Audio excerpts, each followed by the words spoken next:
But think of something that's equivalent to ism, but it's like a Joanne-ism. But not an ism. Joanna, I'm not sure yet. All right. We're live now, so it takes a little time for people to come in. Hello, everybody, and this is also for the recording as well. If we need it, I think it sounds better without. We'll see. Yeah. If we need, it's not quite the right sound. I think. No, yeah, it's not right. If we need the right speaker as well. So yes, it has to be warmer and fuller. Hello, everybody. Welcome to Saturday. Welcome to the weekend. We are here on our pilot episode of Topical Illusions, our weekly talk show that I am doing with Joanne. And well, I'm April O'Neil today, just because this is our pilot episode. We're going to see where the conversation takes us over the next hour. Yeah. But what we're going to be talking about going forward are all of the different stories that exist, well, both for us personally, but also how like arts and culture and music and movies and all of these things help to inform all of us on like a grand collective level. And so us as personal so that tapestry. Exactly. Yeah. And us being, I guess, like the conduits, right? The connection of like whatever is going on in the cosmos to each other. Yes. And in conversation, you typically have things that don't usually show up. Yes. Right? And all of a sudden they do. Yeah, exactly. Thank you. Hello, everybody, for joining. Thanks for all the likes. Hello. Yes. So I am April O'Neil, and I have a special story to start with, because then that I think we can do a little jump off point. Okay. So we're in Toronto. We're broadcasting live from Toronto. Live from Toronto. It's Saturday evening. It's Saturday kind of evening-ish, but it might be Saturday Night Live for you, actually, where you are, depending on if you're here in Europe.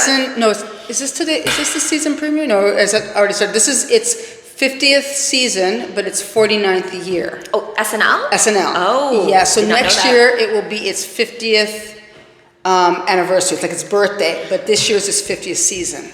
So okay, very fun fact. Mm-hmm. Fun fact from Joanne. As I said, before we started this show, I was asking Joanne, I'm like, we need to make a thing where and in my chat, you guys are very well versed when it comes to comic books, and so people come up with did you know that this... The salient point. Yes. Yeah, so just these fun facts of I never knew that. Yeah. And I can't tell you how many movies I have watched because of just conversations we've had, Joanne. Okay. Or Ed Wood. I'm I'm going to go watch Ed Wood. Or Naked Lunch was another one that I rewatched, and then I was telling you that Kevin had watched this movie as a 10-year-old, and you're like, I cannot imagine. I have a picture. There was an exhibit at an exhibit. There was a Cronenberg exhibit. Ooh, in Toronto? In Toronto, I think somewhere I think it's called a Mugwump. It was one of the creatures. What year was that? Do you remember? It would have been... Because Cronenberg is Canadian, right? He's from Toronto, actually. Yes. Yeah. So I want to say... the king of body horror and all of that Let's say it's 2010 or after 2010. And was it?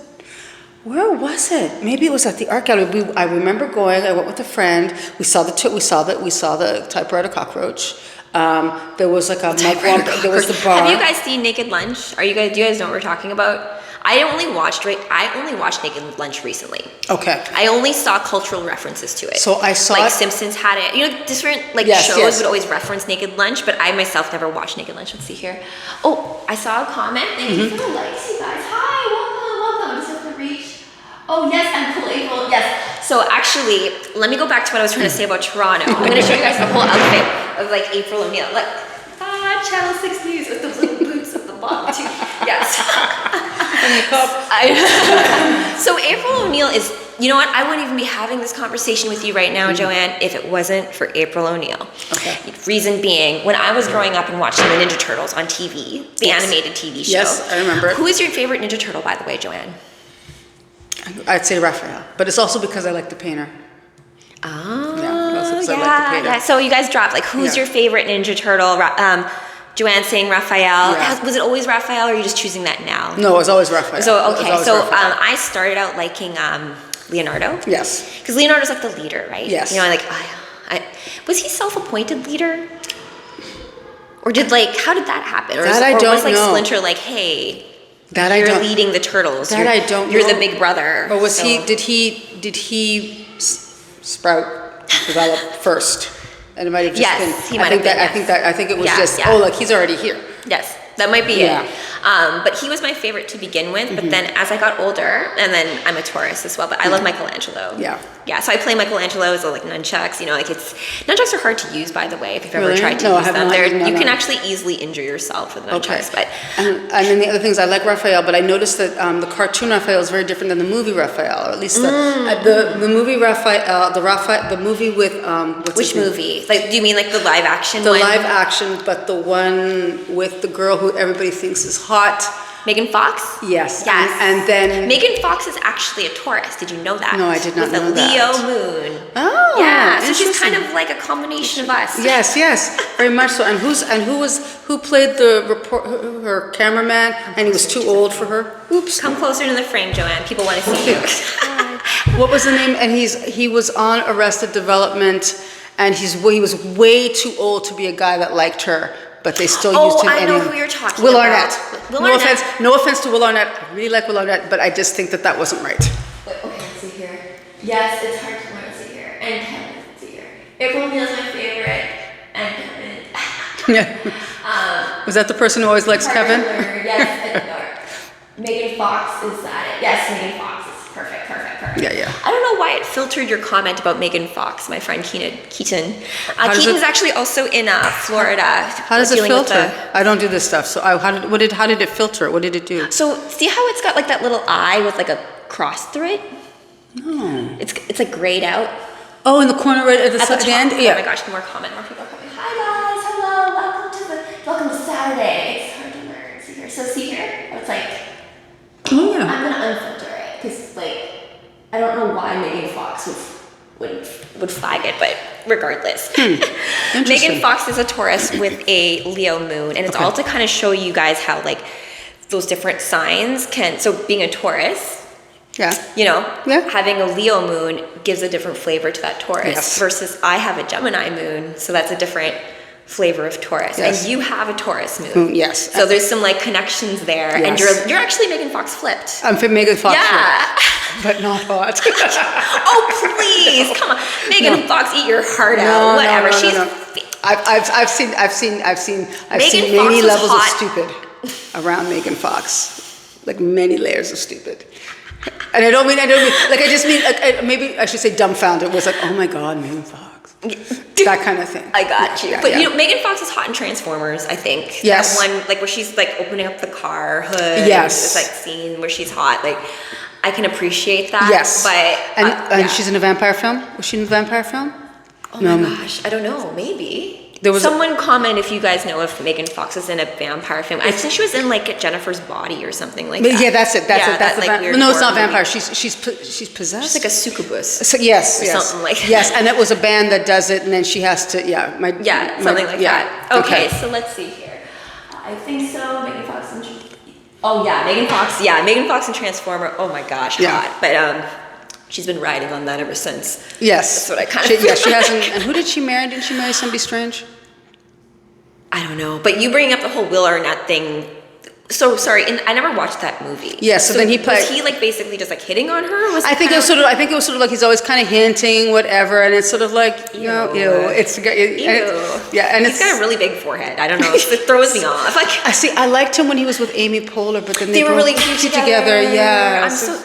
That was sad. Movie, Blades of Glory, which we watched because the punkhead is a figure skater, so we watched that because it was really that really was fun. It was fun, and then it was that weird brother sister thing with Amy Poehler, and you're just like, that's it was a little weird, but okay, so let's circle back. Hello, you guys, to all new joiners. Hello, welcome. I'm gonna see if there's any people. Hi, Trey. Hello, Canadian Jedi. What a great name. That is a cool name.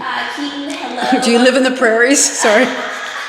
Canadian Jedi. Yeah, right. If you were going to be a Jedi, I think that you would live in the prairies. Thank you for saying that. No, I think like Saskatchewan, Alberta would be like the Canadian because Tatooine. You know what? Like I will say this. Like this is actually a great segue into April O'Neil and moving to Toronto and stuff because I grew up in the prairies, you guys, Winnipeg, Manitoba. I grew up in St. Boniface. I was actually born in the same place that Louis Riel was born.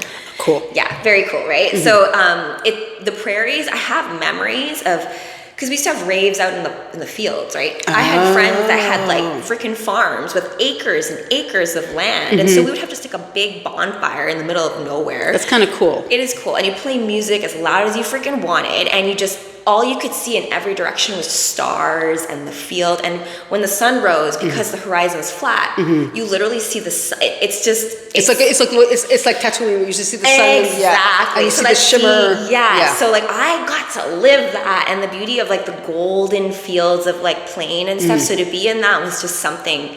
My prairie girl self misses that right now. But bringing you back to April O'Neil, I moved to Toronto in 2006, 2007, right after I graduated from the University of Manitoba. I did a double honors degree in English literature and psychology. Nice. I thought I was going to become a psychologist or something, but then I moved out to Toronto to become a broadcast journalist. Okay. Because April O'Neil, Channel 6 News, would always kind of get down to the truth, and I was like, I'm not going to be a broadcast journalist in like Winnipeg. What am I going to report on? The cows? Like, what's happening?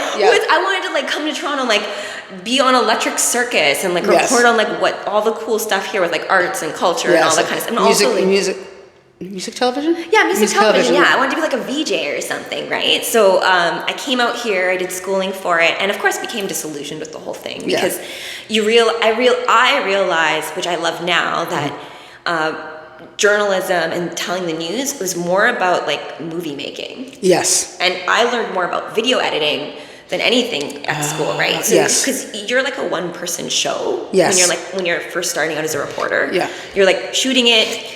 It's very city TV where you carry the camera, you do all the things. Or you have like one script, camera guy, right? Yes. And you're like out there like finding the stories, right? And so you have to turn around the editing really fast too, because you have all that, your be-real, like, and putting up. But so it taught me a lot about editing and like putting together stories. But at the heart of all of it, what they really told us, and I feel like a lot of journalists have lost their way with this. Yes. Is unbiased storytelling. Yeah, that has disappeared. You can have your opinion. That's totally fine. But you're there to like. And that's an op-ed piece, right? Exactly. Yes. Yeah, but exactly. So to then all of the news just also being like, I'm preaching to you in any kind of way is kind of offside. Or they've all, or it's understood that they've taken one side. They've taken a side, and no matter you can tell when the they present it. stands, and you should be on an unbiased. Or the network stands. Sometimes even more nefarious. Yeah.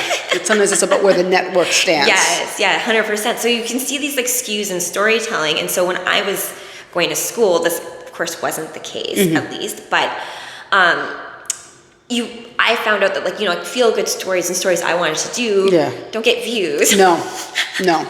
They want more of all the drama and stuff. And so you can kind of see like, even though like they were teaching you how to like get two sides of the story, right? Like if you're dealing with a certain piece, to like interview one side and interview another side, right?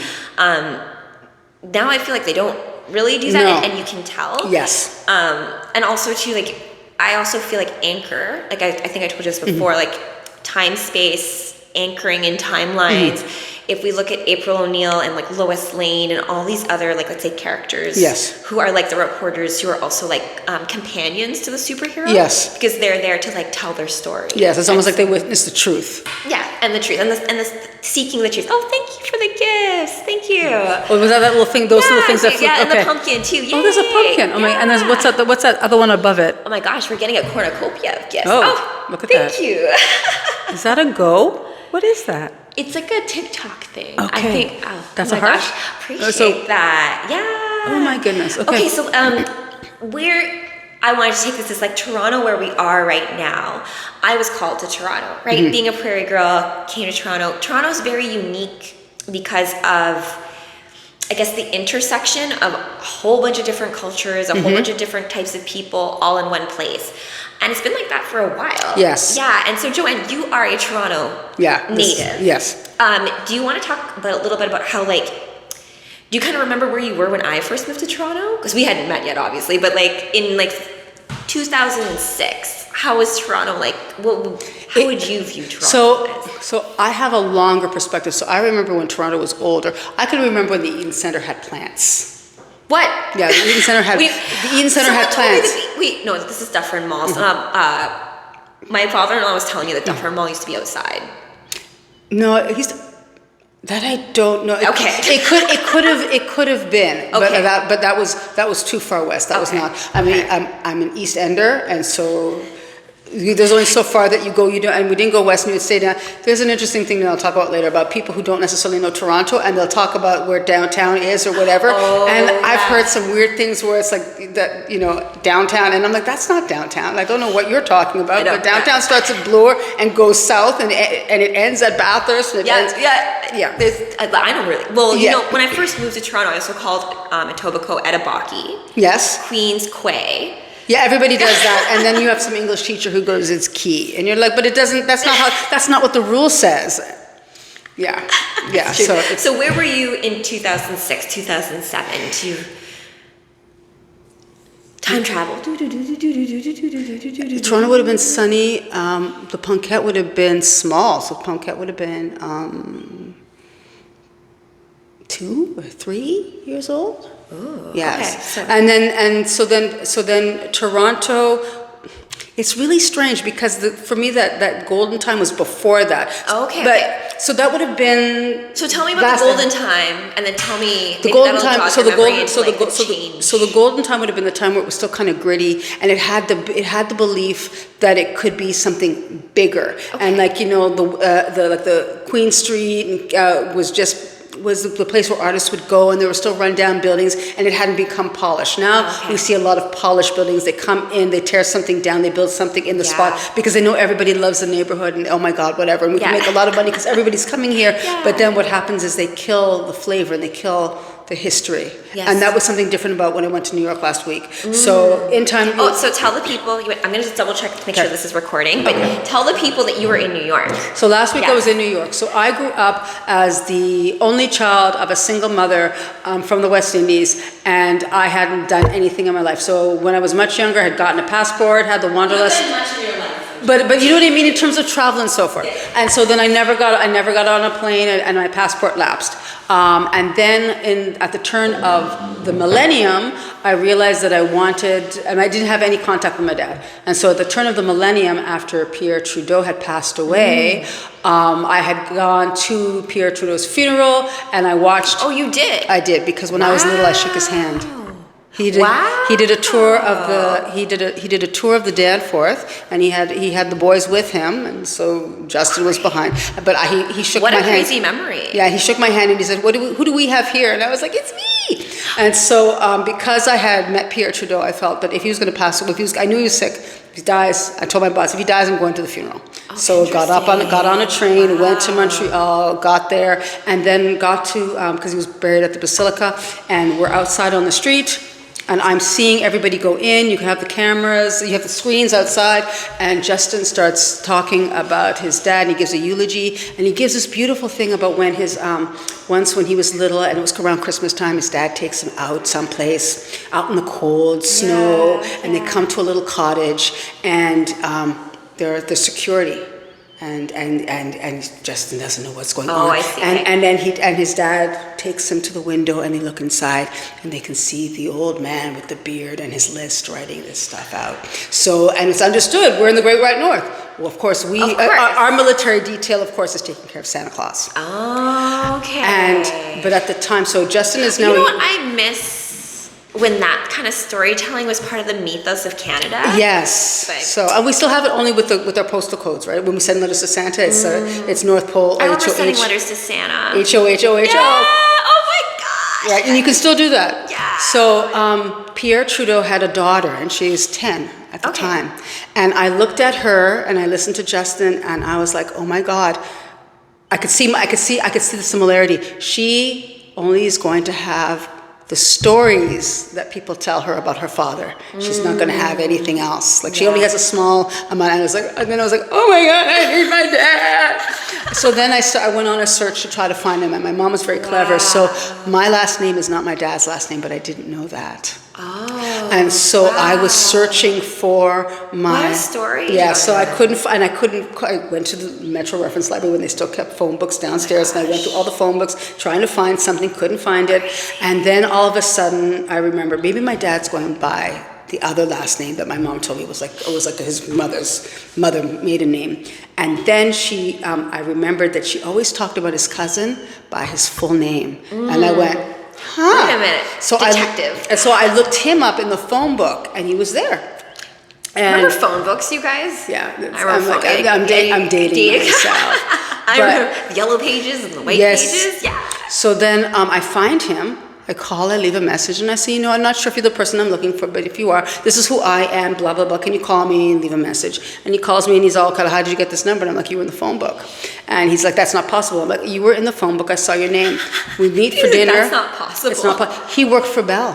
What do you mean? What does he mean that's not possible? Why did he think it was not possible? Because he always keeps his name out of the phone book. He worked for Bell. And so apparently there was some issue at the time where he had a discrepancy about pay or something with his benefits. And he didn't know it, but they put his name in the phone book. So I found him just by fluke, because if I had looked for him in the previous phone book or the one after, he wouldn't have been in it. He was in it at that time. I think, what a one. Yeah. Oh my gosh. Okay. So then he gives me the contact information for me to find, the contact information for me to call. So then I call, I leave a message again, and then maybe a week or two later, I've got it. Hello, is this Joanne? I'm like, yes. And this is Jeffrey. I'm your baby brother. I'm like, oh my God. So he called me back because I left my number, and then it started from there. And so then I saw, and that was Jeffrey. I love that story, Joanne. So Jeffrey, I saw at 2010. So a couple of years after you came, I would have been meeting Jeffrey for the first time. Okay. So it's like how you can date yourself in the story of Joanne. So then I meet Jeffrey in 2010, and then fast forward, I haven't seen him since. So is Jeffrey in London, England? In England. All of them are in England. There is an older sibling. She's England, really? Yes, and she's Grenadian, and I discovered I have a half brother through my mom, but she never told me he was my half brother. She told me he was the son of a friend of hers who had passed away, and that was. Why would you? Okay, because she would have, she came to Canada, she would have been a single black woman at a time where that would have been licensed for a lot of things, and for whatever reason, she was alone with her daughter, and everybody thought she was widowed. Oh wow! So she became Mrs. our last name, and that gave her a respectability that she would have not have gotten. I got you. And then she picked all the neighborhoods that we were going to live in. So I lived in the East End. She picked no neighborhoods that would have been any kind of put herself or her daughter in any kind of compromising position. She was very, very specific about all the things that she did. So then I see Jeffrey in 2010. Haven't seen him since. I have seen his full sister, who is older than him and older than me by 3 months. Crazy. Yes.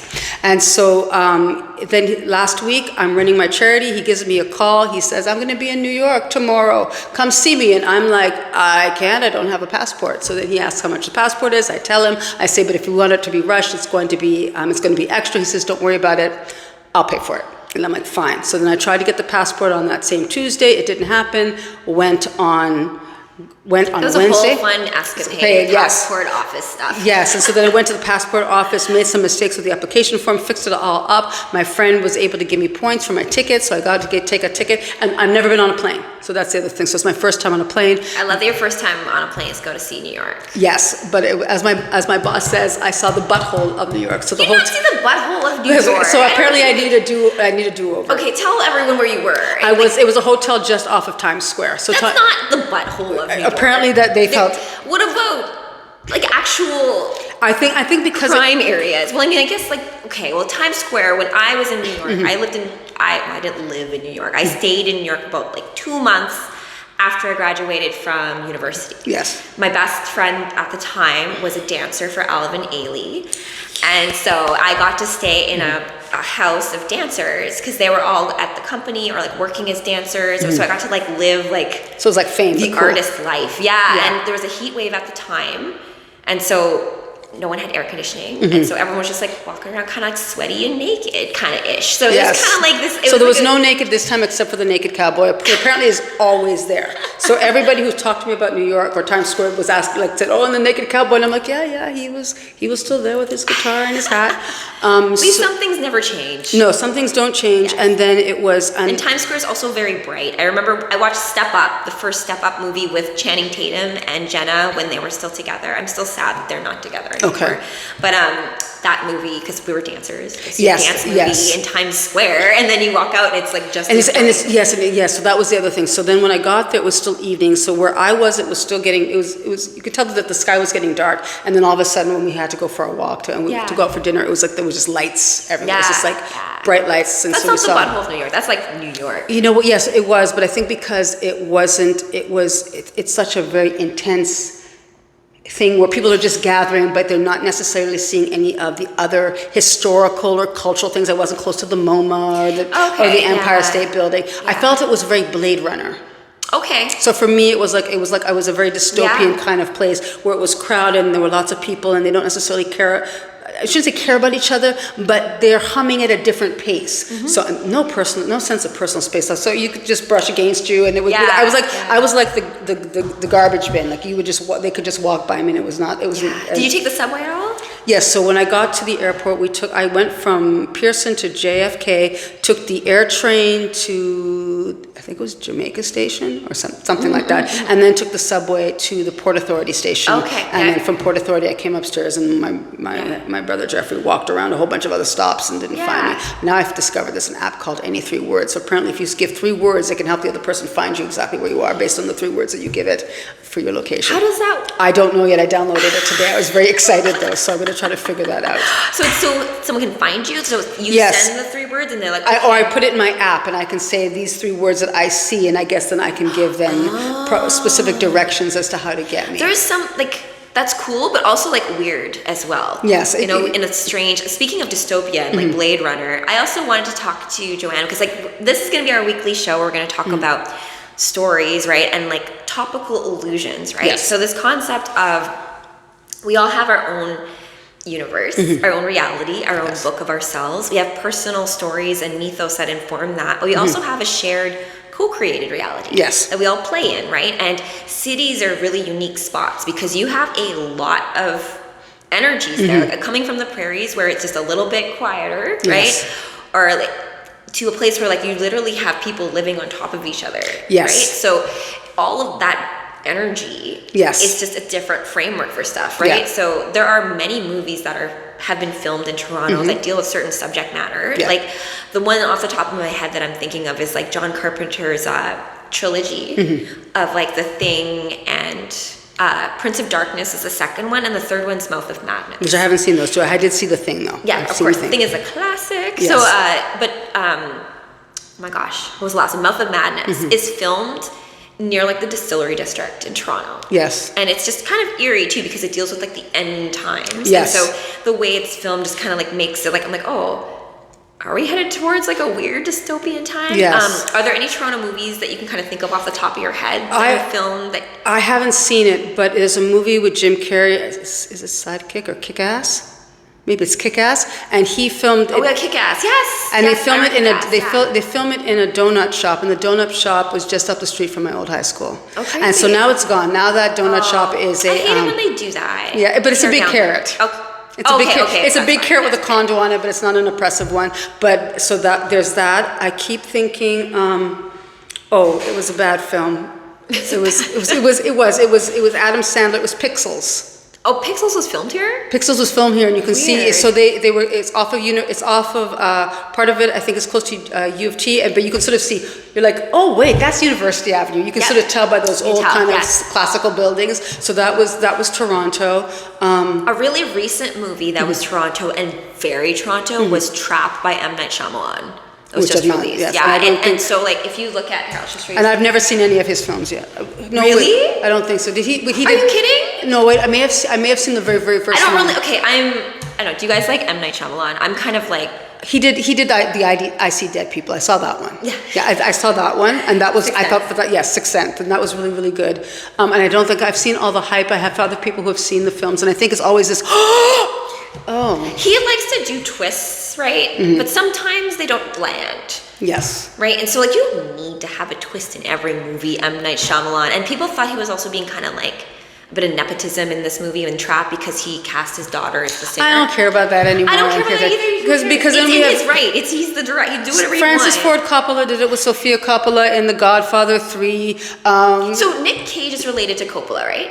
Yes. So how come Nick Cage is never in any Coppola movies? I don't necessarily know how tight the relationship is. Okay. I think they're related, but I don't think there's been. But you would think so because Nick, yeah. Trash. I'm surprised that Nick Cage hasn't been plopped into any kind of superhero movie either. Well, has he been? He was supposed to be Superman. He was supposed to be Kevin Smith's Superman. Oh, but you see, I have a gross, right? There's you can see there's actually like images of this. So I have a problem with Kevin Smith, and I'm going to voice it here right now. Kevin Smith used to be cool. Yo, voice it, voice it. Okay, so we all know it's Jay and Silent Bob, and I remember knowing who they were, but not seeing the early stuff. And then I saw Dogma, and I'm just watching it. Did you like Dogma? Loved it. Dogma's awesome. Yes, it's a great movie. Raised Catholic, so there's a whole bunch of inside jokes. So you're like, oh, that's really clever. Yeah, the Christian mythology. Yes, it was wonderful. But you see, I'm looking at Jay and Silent Bob. I'm like, wait a second, I know these two. And then all of a sudden they're in this really weird religious film, and I'm thinking, this is really cool. But he has created the Askew universe. It's this parallel multiverse that's close to us. It's wonderful. You don't quite know where they fit. And then he was on Degrassi. And I grew up with Degrassi, and I had waited for Joey to get to, I forgot her name, but Caitlin, I waited for years. Did you guys watch Degrassi? Let me see. You probably saw some version of Degrassi. So I waited. So this is when they're much older. They're now parents. Joey has two kids. One, I think the son is either manic depressive or bipolar. All the things. He's with the girl. They're having problems, and Kevin Smith comes on the show. So first of all, I really can't. Why was Kevin Smith on Degrassi? Because he's a big fan. That's stupid. Okay. It was stupid. That's stupid. So there's no history of that. That's no. So he just came to Toronto, whatever it was, to film a Jay and Silent Bob film. But he showed us playing Jay and Silent Bob, which I felt was wrong. I shouldn't see him. It's understood. We don't see those. They don't touch. So we see Jason Mewes playing Jay, and we see him being Silent Bob, and then he ruined the mystique. So he ruined the mystique, and then he kissed Caitlin and put doubts into her head, so that she decided that maybe she's a little better than Joey. I waited forever for them to get together because they kind of have a happy ending. You know, life was a little crazy. They were stupid young people, and then they grow up. They're responsible, and they find each other again. And I'm like, he was a home wrecker. Yes, I can't. And he wrecked the Askew universe. And if you notice, there's not really much stuff about Jay and Silent Bob. And I know that they've had Jason Mewes has had issues in terms of life, and that's fine. But I also feel that he's made it difficult. He broke that wall, and then it's really. I can't look at them and sort of think that they're in some other little microcosm where I could walk through a portal and all of a sudden I'm going to see them. You bring up a very good point, because like Kevin Smith to me ruined the Masters of the Universe. Okay. So Masters of He-Man and She-Ra, and so when Kevin Smith was doing Masters of the Universe, right? They also did a Clerks 3. Did they? Okay. Yeah, which is super depressive apparently. But I feel like something happened to Kevin Smith. So this is my He lost weight. You think that's it? I hate to say it because he's healthier. He needs his chubbiness. Yes, but he's healthier, right? And I get all of that, but I think sometimes some kind of other change happens. Hormonally, maybe. Maybe, or he got a different type of gravitas. And I think that there have been other actors who, when you see that they have a weight change, and then something about them that's a little different. Dan Goodman has it as well, but is it Dan Goodman? No. I think I know who you're talking about. Yeah, Dan Connor.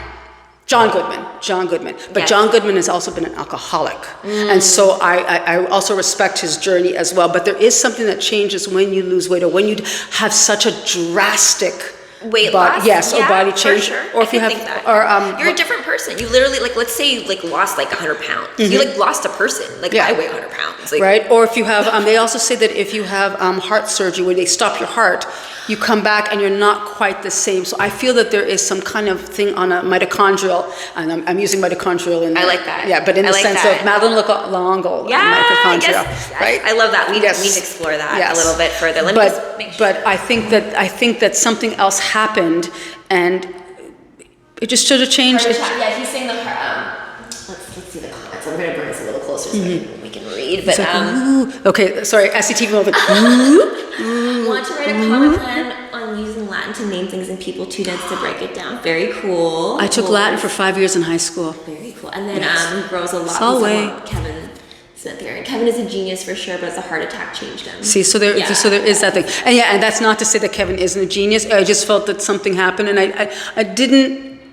They have a right to do whatever they want with their creation, but sometimes it's really, really hard when you see it. And then you have people like George Lucas who then says, you know what, you're talking about my stuff too much, I'm going to just get rid of it, and I'm not going to do it. We're going into a topic that I love, because we're going to, like, the connection between the creator and your creation, right? And I think with comic books as well, for example, Deadpool's an interesting one, right? Because let's remove Ryan Reynolds from the conversation for a second, but Deadpool, I feel like Deadshot from DC, right? Yes, that was the film with that's Suicide Squad, right? In Suicide Squad, yeah. But those two characters, I don't know why they're so similar, but I feel like there's something there with like the creator or something along those lines. Yeah, but Deadpool's the one who is a little bit Sure Shot, and I haven't read them, so I've only seen Will Smith's depiction of Sure Shot. So Deadshot is character-wise is nothing like Deadpool. Okay, yeah. So I'm going to say because Deadpool's almost like a Joker.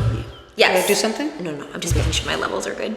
We're good. And then when I look at Deadshot, he's embittered, right? He's kind of embittered. Yeah, they're very different character types, but both. I think they're both embittered, but they're processing it in two very, very different ways. And so then Deadpool, we see that character who can be a little sarcastic, wants to make people feel uncomfortable, whereas Sure Shot is just sort of like, I'm just unhappy and I just want to lock myself inside and not have to. But more importantly, between those two is that they're two different publishing companies. Like Marvel you've got versus DC, yes. Because you can find those equivalencies. Because I remember when I was talking to Aria the other day about like the names of things. So for example, Kara Zor-El, and then her secret identity is Kara Danvers, right? Captain Marvel, her real name is Carol Danvers. So there's just a strange, like there's interesting things there with that. As well as like you find there's like a lot of alliteration in comic book names. Yes. Lois Lane, Linda Lee, yes. Lana Lang, yes. Lex Luthor. A lot of else. I mean, like Clark. Yes. But I feel like in that Bruce Banner, right? Yes, Bruce Banner. In that alliteration, though, I think there's something encoded.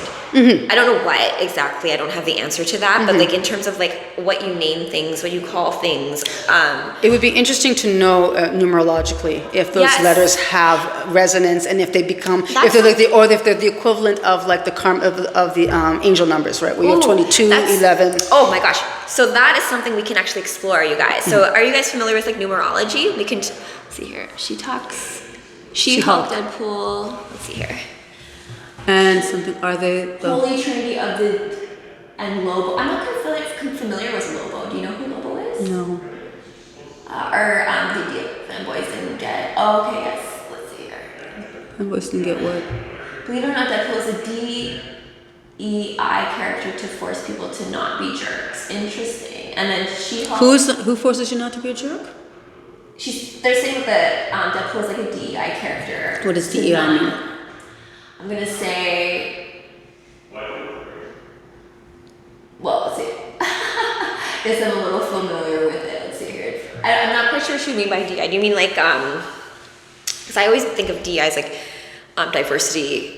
Equity, inclusion, equity, yes. inclusion. I think like corporate kind of structures, and I don't see Deadpool as being that, but I feel like Hollywood in general is very much obsessed with the concept of the multiverse right now. Yes, which because we are in a multiverse, that's true. They haven't done a very good job of having the multiverse play any part in the plot. No, however, I think that would have been in the past. Yeah, but like for example, like the Kevin Smith's version of Superman, I think was in the Flash movie. Okay. I'm not sure. Someone confirm for me, because I think in Flash, when he's like going through all the different multiverses, he sees like Nick Cage version of Superman, and he's kind of like, but it's all like a pass by. It's never like it's never part of the plot, right? It's always just kind of like, oh look, that's another universe where like Michael Keaton was Batman. Okay, so that's sort of like so it's sort of like what we saw when we watched sort of Deadpool. It's a similar idea. Okay. Yeah, so like that's what I mean. Like there's a lot of movies that are trying to deal with like this concept of multiverse, but not in a way that like deals with the plot. It's almost just kind of like there, and it's in the comic books. There are many storylines that deal with like the fact that the whole multiverse is being destabilized because of something, right? There's something that needs to be worked out with all the different worlds working together, Yes. being aware of each other, and then working together to do, hey Pikachu, hey. He's like, he's a regular, my Pika Pika. Is he? Yes. This is my show with Joanne. We're going to be doing this on a weekly basis, you guys. We're going to talk about topical illusions. And illusion, like, this is all illusion. Yes. Maya, and then, right? Yeah, and then I guess the multiverse could also still be an illusion because there's so many different variants. And so where do we find our place in it? I have a feeling that they can't address the maybe they're not supposed to. Maybe it's just supposed to make us aware that there is.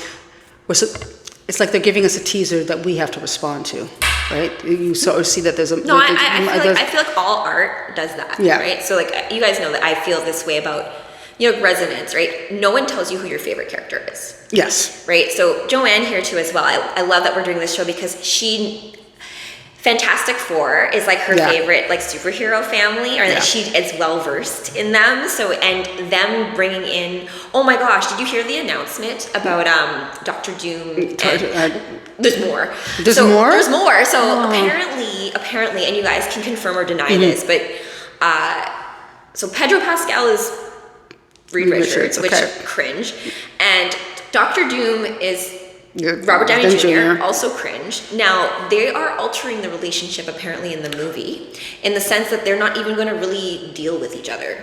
How's that possible? I know! How is that possible? It doesn't make even sense. Even in the other... Like, you guys have, like, the filming schedules didn't work out. You can't actually have them together. Like, I don't understand. Even the one where, that nobody really sees, the Fantastic Four that has...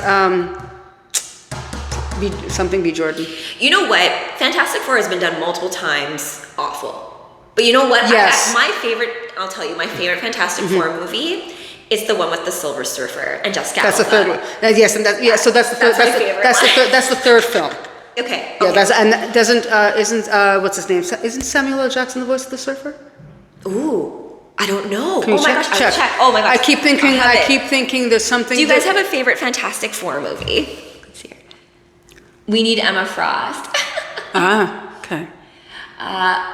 Well, you know what? Emma Frost is in my latest comic book read. She's actually quite bitchy, but I go here.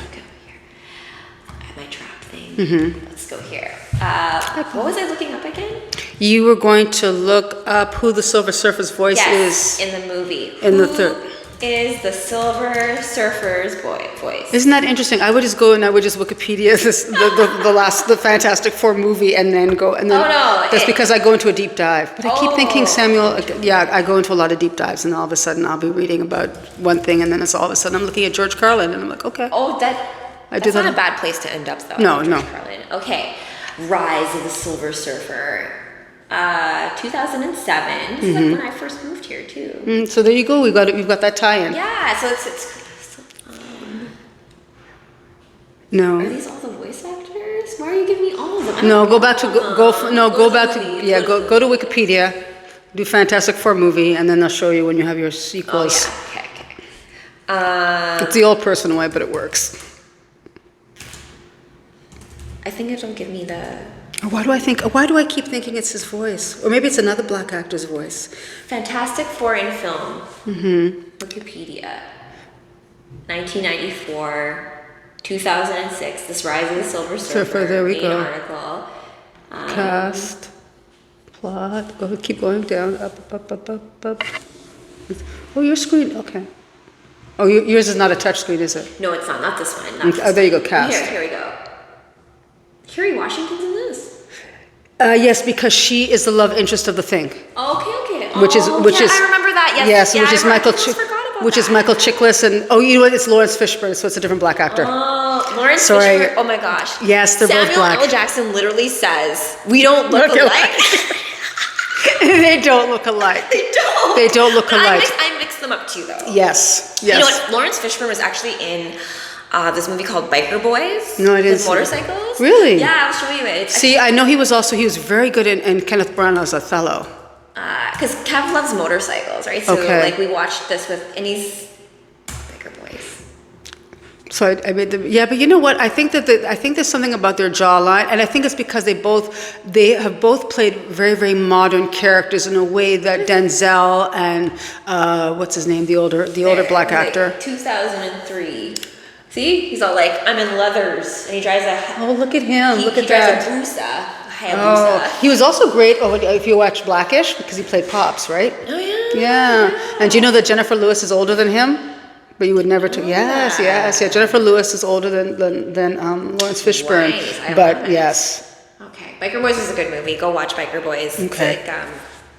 It's like Fast and the Furious, but motorcycles. Oh, interesting. Yeah, okay. It's cool. Yeah. Where was I going with this? Where were we going with this? How did we end up on? Oh, you were giving me the news, and then you told me. Oh, the news. Yes. Yeah. Oh, the news. Yeah. The fact that Doctor Doom and Reed Richards in this new story, they're not really going to have much screen time together because they won't really have a relationship. But that. It's a trope. It's Lex Luthor and Clark Kent. Like you were like once friends, and now you are bitter enemies. Yeah, because anyway, and then even with the one with the trilogy, it's sort of understood that Doctor Doom was always in love with Sue, yes, and there was Sue that other Storm, thing, and yes.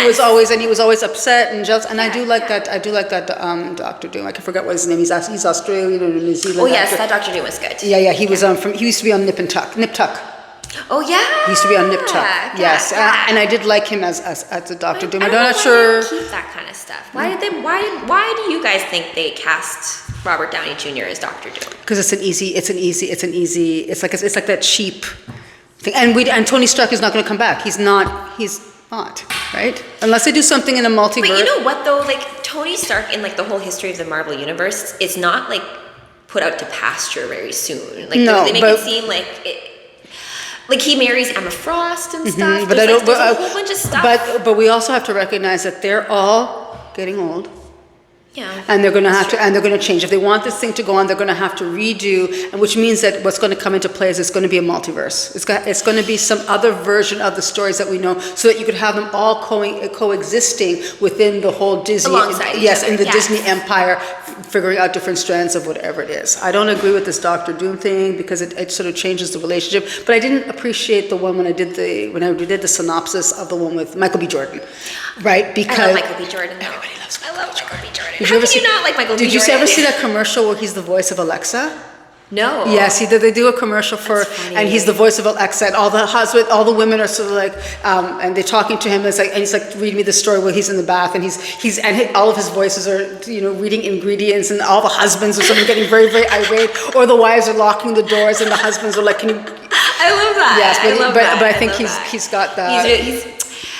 There's just some actors that can convey that level of vulnerability and masculinity in like equal, where it's like if you cried, you're just like, oh, like, but it's like a strong man cry. When he's with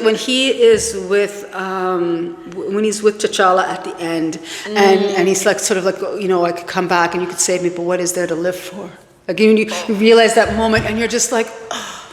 Right, yeah, and you just feel, because you feel everything. You see that little boy who was left behind all those years ago, where he was always abandoned and he had nobody. The one person that he needed was taken away, and he never knew what had happened, and he had to figure it all out. And now it's the only time he could be healed, but where does he actually fit? And so the only place for him to go. I love superhero stories for all that, you guys. Because you think of all these fantastical things, and what really like grabs you is like the heart of the story, right? Like when we spoke last, like you were talking about the Thing and like the plight of the Thing, this idea, and then I love the Silver Surfer and Kerry Washington because she loves him. Yes. Right? Yes. She's blind in that movie? She's blind in that. Yes. Yeah. So his other girlfriend, which I think was the girl in the comic books in the original run, decides to leave him. She can't deal with the fact that he's the Thing, and then Kerry Washington's character doesn't matter. She hears the voice, and she does not. It's just that she resonates with his soul. And that's what true love is, right? Yes. So let's see here. Morality tales. Yeah, morality tales. Yeah, it's just a way of like speaking about a truth through fiction. Yes. Right? And so that's. Oh, now I can come back around to what I really wanted to ask you at the beginning of this whole thing because we were in Toronto. We were in Toronto. Yeah, because it's the concept of like the creator and your work, and like almost like setting it free or letting it go, or creating a character, right? Yes. So for example, the first comic book I first read on this like live stream was Crisis on Infinite Earths. Okay. And the reason why was Supergirl dies in one of the issues in Crisis on Infinite Earths because the Marv Wolfman has this foreword where he talks about why he kills Supergirl and Flash and why there's almost like this I don't want to say purge, but it was like cleaning up the universe. So before Crisis, there were infinite Earths, right? There was like Earth 2, Earth 3, Earth 8, and they were all like different types because all the different, because DC was not like Marvel, where like Stan Lee was like kind of like this over, like there's a Marvel way. And when we mention Stan Lee, we do have to make mention to Jack Kirby, just because we have to make mention of Jack Kirby. Thank you, Joanne. Okay. Right. I'm a Jack Kirby girl. I love seeing Stan Lee, but I was a Jack Kirby girl. Yeah. Thanks for that, Joanne. No worries. Appreciate it. Yeah, no, but because DC had like a lot of more different creators, right? Yes. The creator of Wonder Woman is almost like completely separate than the creator of like Batman, creator of Superman. Yes. These characters are much more standalone as opposed to like Marvel, where you have almost like a suite of characters created by like a team or like two creators or things like that. Yes, and then and it's still sort of understood that Stan Lee is like that vision, overarching kind of vision behind it, which is cool, right? Yeah. That's I think a main difference between DC and Marvel, and why I also think DC's had a harder time with trying to make this big conglomerate of stuff, because they didn't spend the time making the movies to have people care about these characters again, because they make the assumption that everyone knows who Superman is and everyone knows who Batman is, and they just kind of like threw in Aquaman and like Cyborg and the other guy. Like, and I think they needed their own movies for us to care. Like, but I think it's also harder because what's happening is DC now has to sort of work with the Marvel model, and they're not a Marvel thing. Exactly. And the trauma in a DC film is very different from the emotional trauma that's in a Marvel. I agree. Right? Like even when Thor is grieving his dad or his mother, and he doesn't really grieve his mother anyway. Like, right?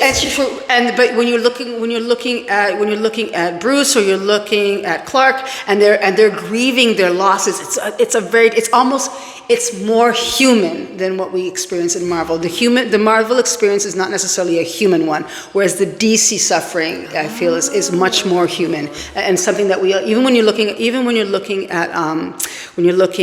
I feel like DC is very like psychological. Yes, right, and there's a different type of trauma, and it's a psychological trauma, and it's stuff. The closest that they ever get to it would be Tony Stark, and even then, it's not the same. And we sort of feel, we can understand the DC pain and the sadness and the darkness and the loss and the grief, and it's not addressed in the same way that it is in Marvel. It seems to be deeper. Marvel seems to be a very, very type of superficial thing. And even when you're looking at the other characters that we really enjoy, the Collector and the Game Master. Is that his name? I can't remember. The Collector is Benicio del Toro. And there's some weird thing going around that Benicio del Toro and Brad Pitt are the same person. I don't know if any of you have seen that kind of... Yeah, that maybe it's a clone or it's some other thing, or they're the same person and And even... So my favorite role by Benicio is Fear and Loathing in Las Vegas, with Hunter S. Thompson. Well, not Hunter, with Johnny Depp. Johnny did but yes, I had that. He's just it's so funny. It's so unhinged. I love that movie. I'm trying to think. Was he in that film? He was also in a movie with Alicia Silverstone called Excess Baggage that I know about only because I bought like teen Tiger Beat magazines when I was growing up, and so he was like a heartthrob for like a hot minute. No, so I remember he was in The Usual Suspects, and that's the other idea, that because Brad Pitt is in that film, but they were never in the same scene together. But I only pay attention to Benicio del Toro because I have a really good friend who thought he was really, really hot. And apparently it's always a friend who thinks like he's really hot. But the other thing is that he's hot, but it's understood that he's really, really dirty. Like he's dirty. Dirty in what way? Like dirty, like just dirty. Like he's just like whatever. Hygiene or like dirty, I can never, like many women that he's slept with. I think it's all of it. Ew. I know. What does that mean? Like, but apparently it's appealing. But I'm always like, I don't think I feel comfortable with that. But it seems to be part of his appeal. Okay, let's see here. I've read. Oh my gosh, I have some. Okay, I've read comics since I was 10. I'm like 50 now. Non-linear reading is easier for me. Well, that's the way time actually works too. Right? Yes. So I think that Wolveraza, it's more about like in the comic books themselves, they talk a lot about how comic books themselves are a power and a way of like navigating the realms, let's say. Yes. I love, let's see here, Mr. Wolfdad. I love the comic book heroes community. Great. Backspot Talk. Yeah, thanks guys. I love you guys for that. And because there's so much deeper stuff in comic books. And you won't know them until you read them or know those stories. Yes. They can only be unlocked through taking the time and getting to know them. Right? Yes, and then making other connections. It's sort of like, what would I do with my daughter? I would, she would be young and she would say, "I'm bored," and I would say, "You're the chairman of the board." And then because it's an Iggy Pop song, and then a few years ago she's like, "I hated it when you said that," and she goes, "But I finally figured it out now." And she's like, "That's really clever, but I hate it." And I'm like, but it's that same kind of thing when you're reading comic books. You sort of have these things there's always different layers. It's almost like the illustrations itself, right? Where you sort of, all of a sudden you notice there's something else in the corner, or it's the way you see the power. There's all these other, or the depth of the shading in the picture and how it goes from like really, really dark colors to maybe bright. The different types of paper that it's printed on have a different feel for each comic book as well. And also like singles issues versus the bigger toons and things and collections. They all just have a different way of and excitement going through the story. And excitement, because there's a different excitement when you're getting your little thin issue and then you're picking it up. And then you have to wait for the next issue for what happens next. Yes. And then Wolver Raza also says The Crow is also always going to be his favorite. Rebel comic book writer, artist James O'Barr, ex-Marine, Lost Fiancé. Yes, I read about The Crow as well. And The Crow and Brandon Lee is like a very, like, my bestie Laura was, like you said, Benicio was a crush. Yes. Like, she loved Brandon Lee. A lot of, and then I remember when it happened, and I remember it was on Entertainment Tonight, and it was all the things, and it was sort of the waiting and the praying, and it's also because he's Bruce Lee's son, and I think in one of Bruce Lee's writings he also talked about how he felt that he used to see something sort of shadow his son as well, and then if you've read that and then you see this, you're like, right. And then it's that same comic book world. You realize there are other things that are around us that we may not, or that only some of us can see, but it's still very, very tangible, and it can still very, very affect us greatly. And then it sort of it makes us sober and somber because we don't know what's necessarily hovering around us. It's like that thing in the mirror. Well, it's what you're like. Comic books. Alan Moore has been quoted as saying that comic books are a sublime medium by which to tell a story. And I agree, because only in comic books do you have that combination of illustrations as well as the written word, and it's all uniquely dialogue. Yes. Right? You do have like inner monologue boxes and things like that, but there's not a lot of like, in books where you're like describing the whole scene. Or like, this is the way the table looks. They're not telling you the way the table looks. They've already shown you. They're showing you what it looks like. They're showing you what the costume looks like. They're showing you what the powers look like. They're showing you what it means to walk through a dimension. But you're still taking in the words, and the words have resonance, because that's still like a spell. That's still spell work. 100%. And so the magic is you, right? So when you are reading it, you're the one weaving together like in your own and you're informing your own world with it, right? And so it's also to be aware of, I wouldn't say like be aware of like what you're reading, or like this concept of like dangerous books or dangerous stories, but I do think you can be a discerning reader, a discerning watcher of these movies, right? So even if we guys like the Joker movie, the second Joker movie, have you heard anything about it? Is this the one with the musical with Lady Gaga as Harley Quinn? Yeah, there's a whole bunch of other stuff, so I have a problem. So my Joker, other than the one from the campy Joker. Who is your Joker, by the way? Let's put in who is your Joker, you guys? Who is your Joker? I think we asked this question last time when I was Batgirl, and people had said that Mark Hamill, because he does the voice acting for the Joker, and that's a good one. That whole Batman cartoon, that's on a different level for me. I remember when they first came out. So that doesn't even touch anything else. So you're not in. That's not in your like. It's more. It's above. It's like above everything else. I have such a deep regard for that Batman and the storytelling and even the animation work, because they worked with dark and added light to it. They didn't add dark to light. It was the removal of it was working with dark and adding. So I think that there was something exceptional about all of that. So I do like that one. But in terms of seeing a person, my Joker, and it's really odd, is Jared Leto, and I think he was in Suicide Squad. Yes, he was in Yes, Suicide Squad. and it's Margot Robbie as. Margot Robbie's a great Harley She's Quinn, though. she is, She's and a there's beautiful Harley yes, Quinn, and there's a moment where I think he's going to leave her behind, and the relationship is always fraught and strange, and It is the Joker, right? And because the one in the cartoon, she loves her pudding, right? Yes, It's all yeah. and they care for each other, and he the doesn't. cartoon Harley Quinn though is iconic.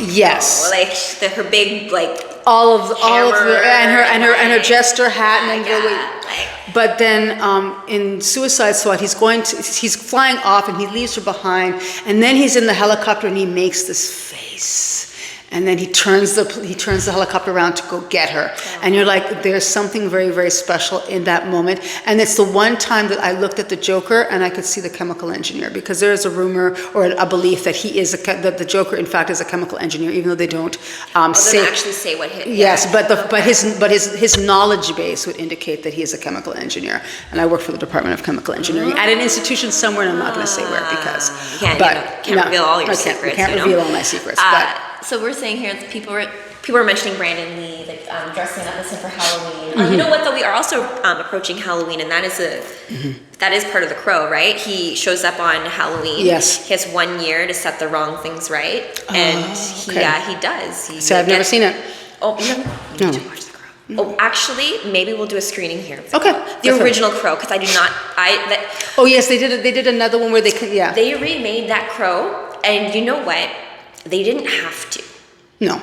And I got upset because the Crow, just like Superman, Batman, all these different mantles, there are different individuals depending on what's going on at the time. So setting the wrong things right was a personal thing for Eric Draven because of what the horrible thing happened to his fiance. Yes. And it's about love. She's his goddess on the other side, asking him to do this one task so that he can rejoin her again in the afterlife, right? And so it's just about doing this mission to vengeance, divine cosmic justice, right? That comes you can't just get away with doing heinous ish. There is consequences for that. I think the problem is that and we have to decide what still is allowed to have resonance in this world where we can keep tangible things. Because in the past you would have had a performance and it would have, whoever saw it would be walking away with it, and even if it was the next night, you wouldn't get the same performance, and then the actors would,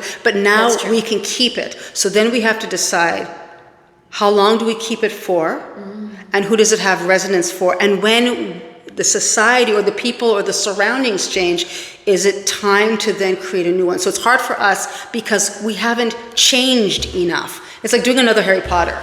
Yeah. Right, and even though they're big kids now, they're grown people, but we would still have a hard time watching a new Harry.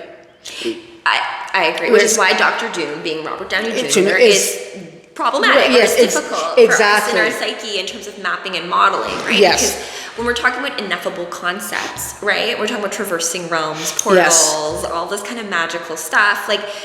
Everything's just a model.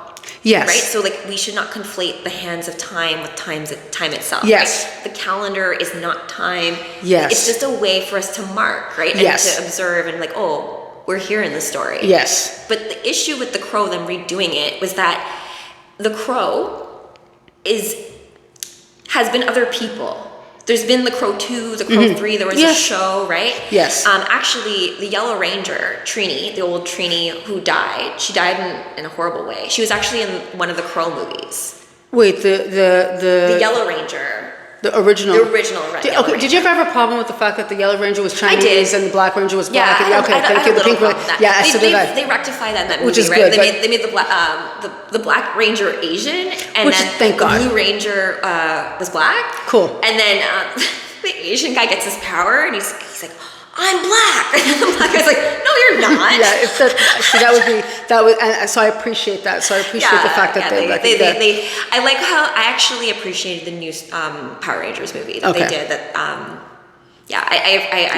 watched the original. I only watched the original season. Okay. I didn't watch anything that happened afterwards. The original season of Star Wars that had Tommy is the Green Ranger. So I watched all. So I had watched all of them. I had watched all of it. I had watched all of it. I saw when he became the White Ranger. I saw. I watched that part. Yeah. Yeah. So I watched. watched all of it, and that was the same time as the Batman. That Batman, they came on, and Sailor Moon. They were all like that same little pocket on. Oh, what a beautiful time to be like consuming media. Yes, it was actually perfect. It was different, and it was bizarre, and it was alive, and it was full of creative potential, and it wasn't harnessed by corporations or by the big movie machines. It was just a very, very different way to sort of see and experience these things. I felt like there was just more play, right? Like there was, and the reason why they probably redid The Crow because they don't like Hollywood didn't want to take risks, so like they already knew that there's all this like.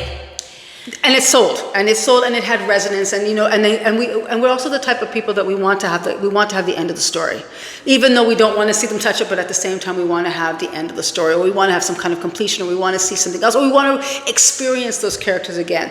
And not very many people do it very, very well. I feel that with Star Wars, what the thing that fulfilled that for me was Rogue One. I loved Rogue One. Rogue One was perfect because it was such a great Star Wars movie. I think out of all the newer Star Wars movies, it was Rogue One. 100% it was one because it was in between the two worlds. Even though the timeline seems a little weird for me, and it feels like everything has been. I always thought it was longer. It feels like it's been tightened up the timeline a bit. Yes, and so because I can't imagine Princess Leia being, because it's almost like the first three ended, and then she's all of a sudden the bun lady. Did you watch any of the animated Clone Wars or like? No. They're watching those helps to almost flesh out the time between the first trilogy and the original 3 episodes, right? Of 4, 5, 6. Rogue One reminds me a lot of Halo Reach, the game, because which I've never played. Which you've never played, and you guys know how much I love Halo, but yes, and I know that too, because it's one of those things where. Because you know how the story begins, right? At a certain point, that you know that like these folks who are going through the story are doomed. Got it. Like the mission is like in Halo, it's Cortana. They're getting her off the planet to meet Master Chief because Isn't Cortana a search engine? No. Well, she is, but Microsoft bought that. But she came from the game first. Oh, okay. All right. Interesting. Freaking Microsoft ruining everything. It's like Disney buying Star Wars. It's the same. Everything comes conglomerated, right? And then the nugget of inspiration, bringing this back around to Kevin Smith and all this kind of stuff, because I think we're almost at time. Wow, it flew by. But the nugget of creation, you being the conduit, right? Like Homer in the Iliad, in the beginning says like, I beseech the muses to tell this story in the way that it needs to be told. Because I am but a conduit. The story exists out in the logos. Yes, right? and he's calling for that. Yes, and you in this particular like vibration of a human being are the one to call down that story in your lens, in your perspective. And so sometimes it's a whole universe that other people, because they've been there too, will resonate with. And although it's in your lens, there's still a deeper truth that is far more universal. And that doesn't belong to anyone. Yes. And I would say that sort of falls into, I don't know. It belongs to all of us. That's all of our stories. So not the movie, but have you read Ready Player One? I have not. No. You have, the movie's, okay. Who wrote the book? Do you remember? Can you look it up? Do you guys know Ready Player? Did you guys watch, did you like I liked the movie. It wasn't bad. Book was better. Of course. First book was it was exceptional, and they made some changes that took away from the resonance of some of the actions. But there's that idea, because now you've got what was it called? What was the world called? But it was sort of like Disney, right, where they owned everything, but then you could visit wherever you want to and create these different things, and you had two realities. Ernest Cline. That's it. And then he made Ready Player 2, which I have not read, but I can't imagine it being as good as Ready Player 1. And then he did one called Armada, which seemed to have been a version of Pixels, where I guess the animation, our video games come back down to earth, and there's like some kind of battle. There's definitely something there to that too, right? In terms of, because think about a dream. When you're like in a dream, sometimes the dream's just all you, right? You're the person in it, but you're also the antagonist. And you're also I'm all the not that there's always an antagonist, but it just means like you're everyone in the dream. You're the trees, you're the whole world. Yes, you're feeling everything. Yes, I get that. Sometimes you're traveling, of course, but sometimes you're creating a world for you to work out something. Yes. So in that sense, it's very much like a video game for yourself that you've created for yourself in a virtual world, and it's informed by like other people's creative inputs, and that's the Ouroboros of everything. That as we create, we inspire other people to create, and then they create, and it feeds us back the information, and then all the stuff that we learned, we report back to like the great cosmos, and then we all learn as a result, right? So this whole concept of the gaming and like being lucid in the dream is all about, I think, what this show is about, and I think that's a great way for us to like wrap things up. Joanne, do you want to tell? Yes, go ahead. The song is because you're warming now. Never ending story. We can use that for the start. Never ending story. Thank you. God. So that was what we'll Oh my gosh, yes, we'll do never ending story. I love that. Okay. Oh my gosh, that's gonna be stuck in my head. Actually, let me find it now. Yes, because it was in because you said as soon as you said Ouroboros, I saw Falcor, and then I could hear Lamal. Never Ending story. I'm not gonna try because I'm gonna be totally fun. Never ending story. Falcor. My Wolfie is a Falcor. I feel like he's a Falcor luck dragon. Fluffy ears. Lamal of Kajagoogoo. Oh. He's too shy, hush, hush. I don't want. There we go. I like this too, his little necklace.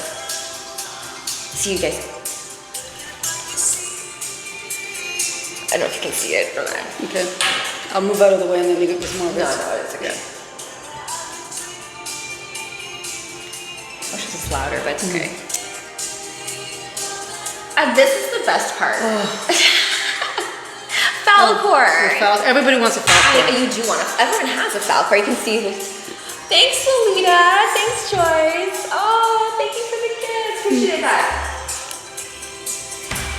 You know what though? I didn't like Never Ending Story 2 as much. But you're not supposed. If it's, I haven't seen it, but if it's true to the book, because it was a book first, you're not supposed to. You're not supposed to like it. No. Okay. There's. I won't say it because not a lot of people have read. It's the same. It's not even the second book. It's the second half of the same book. So we have So it's the same story, and then it's what happens. It should be what happens after we've restored Fantasia. Is that what it was?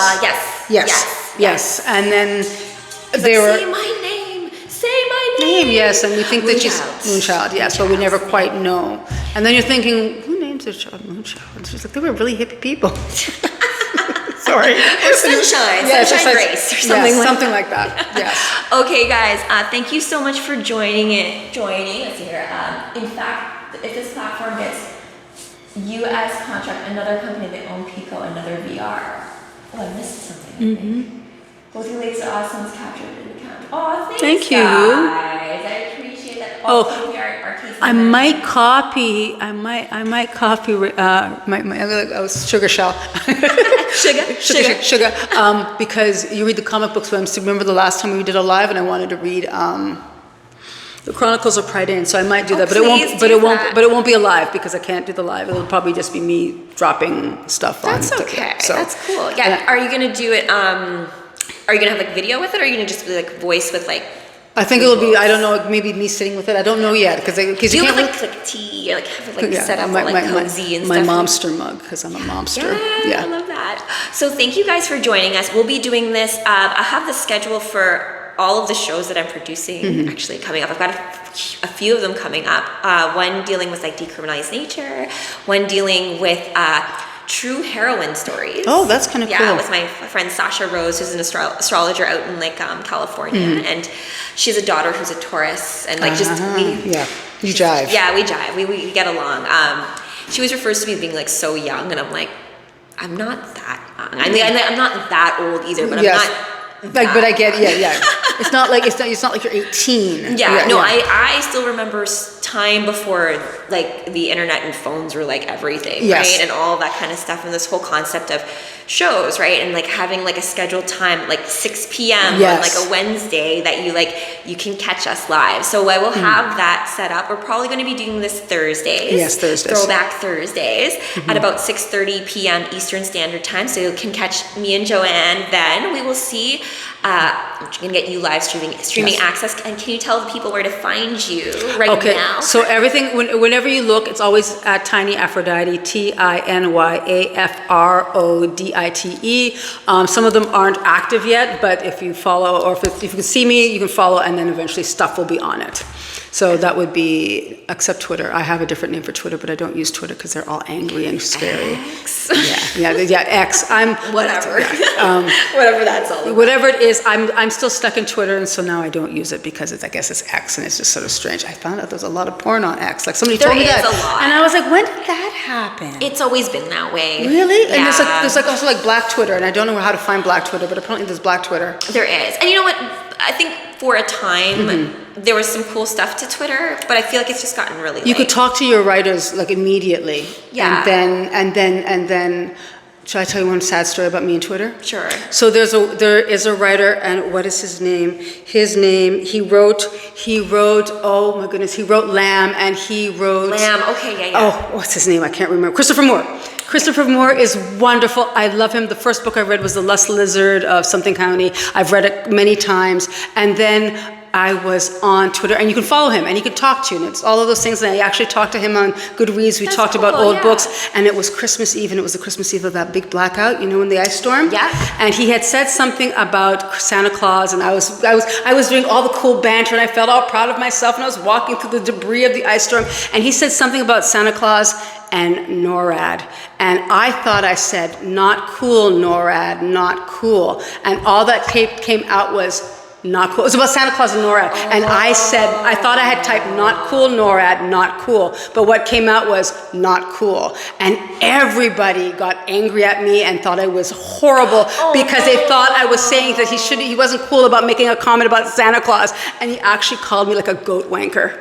A goat wanker. A goat wanker. Somewhere in there, and I think I was blocked. I can probably find it. I'll find it and I'll screenshot it for you. But I was devastated because, and then I learned a valuable lesson. I do not play with the cool kids. Not meant to play with the cool kids at all. But I love all of his writing. It was all of the wonderful things. But that was the cool thing about Twitter, that you could actually interact with like your people. There's like that level of like that is what the cool part of social media was in the beginning. Yes, right? And it's Stephen King, right? You could still talk, and he would make a comment, and you'd be like, oh my God, I used to talk to Rainbow Rowell as well. You know, Eleanor and Park. Yeah. Yes, and it was like, oh my gosh, and so that was like awesome about that. But now it's. I did have once. I had a photo of me in like a mushy bikini with like holograms on and stuff, and I had Selena Gomez comment on it, being like, "What a beautiful bikini!" Right, and you're just like, "Oh my God, Selena Gomez!" And it's like screenshot. Yeah, because you think I'm pretty. Yeah, it's all of those things. Yeah, I've had some people. It's fun with that. That was like, I think, the fun part of it. But then, like, you know, all the judgment and like comparing and all this kind of stuff, and feeling like you need to put out content, all that is like the other dark side. But we are hopeful that this show will also be something where like we share stories on like a very interactive level, and then you can catch us on Thursdays, Throwback Thursdays. And what we're gonna do is we're gonna delve into even like the cool places that we filmed stuff in Toronto, and maybe we can do some like live location stuff too, from live on location Mouth of Madness.